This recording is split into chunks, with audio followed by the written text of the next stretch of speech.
یک ورزشکار رومانیایی دورخیز میکنه برای نیم ورو، یه ورو برای پرش گربه آماده میشه.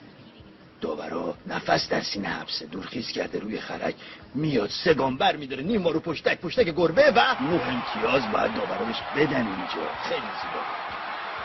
دونده کنیایی دورخیز میکنه، 3 گام بر میداره، میپره از روی، خیلی زیبا رکورد جهانی رو بهبود میده این دونده 21 ساله از کنیا.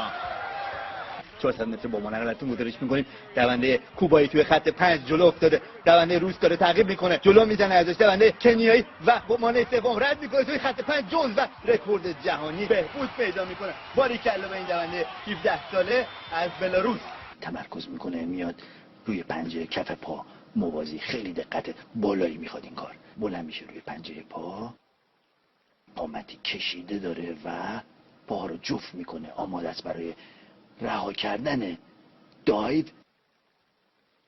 رها میکنه 3 وارو و بسیار زیبا. ورزشکار چینی برای مدال طلای المپیک